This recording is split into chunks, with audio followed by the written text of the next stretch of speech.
Halo semuanya, perkenalkan saya Ophelia Uskiadora Soares Belo dengan NIM 151251004 dari program studi S1 Kebidanan.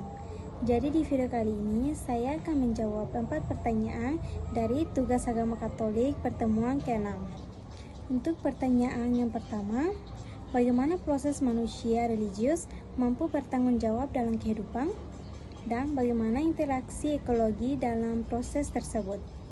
Jadi jawabannya adalah manusia religius mampu bertanggung jawab dalam kehidupan melalui interanalisasi nilai-nilai agama yang mendorong perilaku etis dan perhatian terhadap sesama serta lingkungan.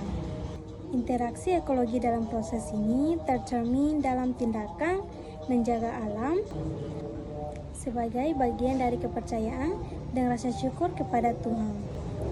Contohnya, praktik pertanian berkelanjutan atau konservasi sumber daya alam yang didasari oleh ajaran agama.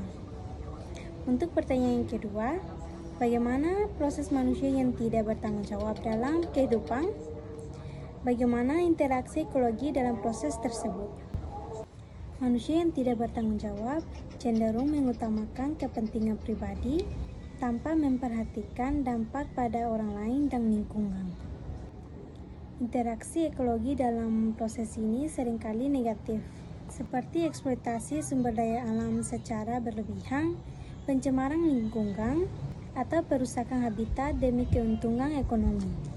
Hal ini dapat menyebabkan ketidakseimbangan ekosistem dan kerugian bagi masyarakat luas. Dan yang ketiga adalah, apakah manusia yang tidak bertanggung jawab terhadap kehidupan mampu berubah menjadi manusia yang bertanggung jawab terhadap kehidupan? Jawabannya adalah iya. Bahkan mereka yang sebelumnya tidak bertanggung jawab terhadap kehidupan memiliki potensi yang besar untuk menjadi pribadi yang lebih sabar dan sadar dan bertanggung jawab. Perubahan ini memerlukan kesadaran diri, refleksi mendalam, dan kemampuan untuk belajar dari kesalahan. Proses ini seringkali melibatkan pendidikan, pengalaman hidup yang mengubah perspektif, atau bimbingan dari tokoh yang dihormati. Selain itu, dukungan dari komunitas dan lingkungan sekitar juga berperan penting dalam memfasilitasi perubahan positif. Sekarang untuk pertanyaan yang keempat atau yang terakhir. Bagaimana penjelasan tentang sebuah proses dari manusia yang tidak bertanggung jawab terhadap kehidupan menjadi manusia yang bertanggung jawab terhadap kehidupan? Proses perubahan dari manusia yang tidak bertanggung jawab menjadi bertanggung jawab melibatkan beberapa tahap. Yang pertama, kesadaran akan dampak negatif dari tindakan sebelumnya. Yang kedua, refleksi untuk memahami akar penyebab perilaku tidak bertanggung jawab. Ketiga, komitmen untuk mengubah perilaku dan mengambil tindakan yang lebih bertanggung jawab.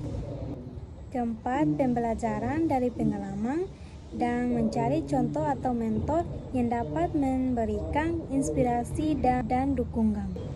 Kelima, integrasi nilai-nilai tanggung jawab dalam kehidupan sehari-hari dan terus-menerus mengevaluasi diri untuk memastikan konsisten.